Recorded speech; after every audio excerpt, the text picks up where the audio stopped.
The Arctic winds howled, a relentless, mournful song that seemed to swallow all other sound. Inside the small wooden cabin, however, there was peace. Emma and Daniel had driven for 2 days to reach this remote haven, a dot of warmth in an endless expanse of white.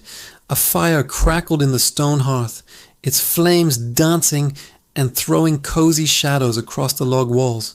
The soft hum of a television filled the comfortable silence, a drama playing out to an audience of 2. Outside, the snowstorm was a beautiful, chaotic spectacle. But in here, they were safe. Then, with a sudden, soft pop, the lights went out. The television died, the low hum vanishing, leaving behind an abrupt and heavy silence. The only light left was the dim, fading orange glow from the fireplace, which now seemed less a source of comfort and more a single, vulnerable ember against an encroaching darkness. The storm outside felt closer now, its voice louder. Emma fumbled in her bag, her fingers finding the cold metal of a small flashlight. She switched it on, a thin beam cutting through the gloom. "I'll put this by the window," she whispered, her voice sounding small, "just so we have some steady light." She placed the flashlight on the windowsill, its beam reflecting against the cold glass. And in that brief, doubled image of the room, she saw it. Outside, standing against the swirling white of the blizzard, was a figure. It was tall, impossibly so, and unnaturally thin. A silhouette, motionless and distant. The heavy snowfall obscured any detail, but for a fleeting moment she saw a faint glint where its eyes should be. A cold shimmer that seemed to watch her. Then, as quickly as it appeared, it was gone, swallowed by the storm. "Daniel," she said, her voice trembling, "did you see that?" He hadn't. He was already by the door, pulling on his jacket. "It's just the generator," he said, trying to sound confident. "Probably just needs a reset. I'll be right back." He was unsettled, she could tell, but he was trying to be the practical one. The moment he pulled the heavy wooden door open, the wind screamed into the cabin. But it wasn't just the wind. The sound of the door groaning on its hinges was met with an immediate response from the mountains.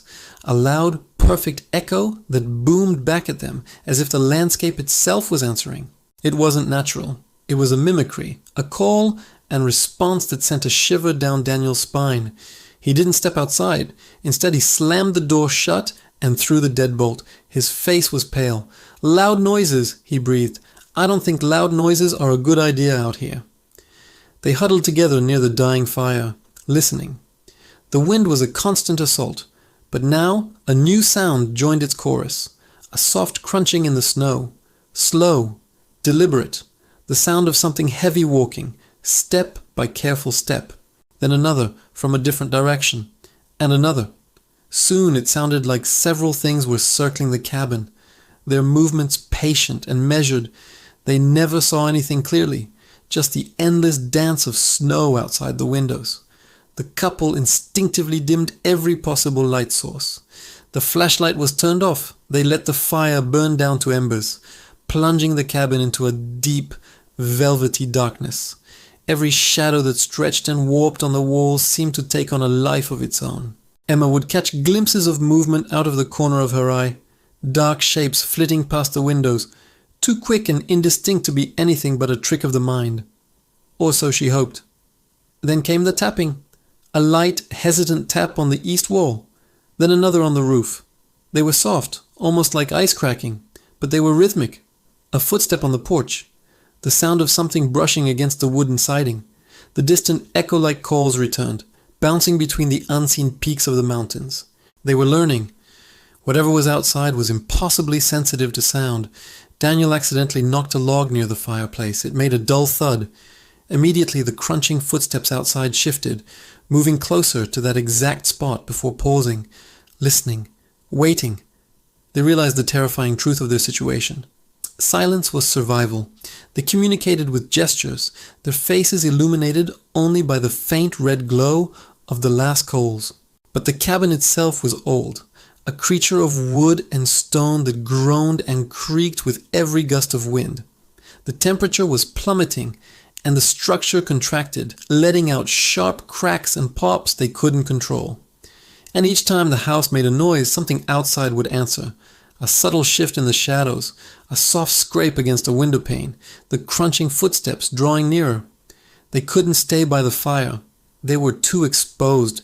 They crawled on the floor, hiding behind the heavy oak table in the center of the room, pulling a thick blanket over themselves. The storm was now a blizzard of epic proportions. Fine, powdery snow being forced through minuscule gaps in the window frames, creating tiny, whispering drafts. And within those drafts, they heard it. Voices, faint whispers, tangled with the sound of the wind. They weren't speaking words, not really.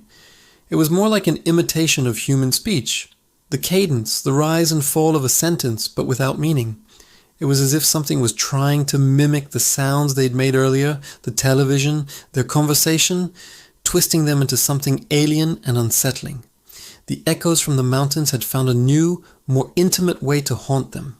The last ember in the fireplace finally gave up its ghost, and the room was plunged into absolute blackness. The cold was immediate and biting. Emma, her hands shaking, dared to turn on the flashlight for a second, pointing it at the floor. The instant the beam appeared, the whispering stopped, and the footsteps outside shuffled in unison, a dry, rustling sound that was now terrifyingly close. She clicked it off. They couldn't stay. The cabin was no longer a shelter. It was a cage, a drum being played by unseen things. To remain inside was to wait for the walls to be breached. They had to leave. They had to make a run for it. Daniel gestured, pointing towards the back door. They would wait for the peak of the storm, for a gust of wind so loud it might cover the sound of their escape. They waited, their hearts pounding in their chests for what felt like an eternity. Then it came, a furious roar as the wind tore at the cabin. Now, quietly they unlatched the back door and slipped out into the blinding chaos. The cold was a physical blow, stealing their breath. Snow swirled so thick they could barely see a few feet ahead. But in the disorienting white, they saw flickers of movement at the very edge of their vision. Long, thin shapes that vanished when they tried to focus. Were they real, or just tricks of the light and snow? They didn't wait to find out. The mountain echoes seemed to follow their frantic, muffled footsteps, as if the very air was tracking them. Through the blizzard, a dark shape materialized. A tall, skeletal structure. An old ranger tower. It was their only hope. They ran, stumbling through the deep snow, the wind erasing their tracks almost as soon as they made them. The tower door was ajar, swinging gently in the wind. They threw themselves inside, slamming the heavy door behind them, the sound echoing in the small enclosed space. And from the storm behind them, a final, faint echo answered back, closer than any before. It wasn't the sound of the door. It was a whisper, carried on the wind, clear and chillingly close. As their eyes adjusted to the suffocating darkness of the tower's interior, they realized they were not alone. Something had been listening since the moment they arrived.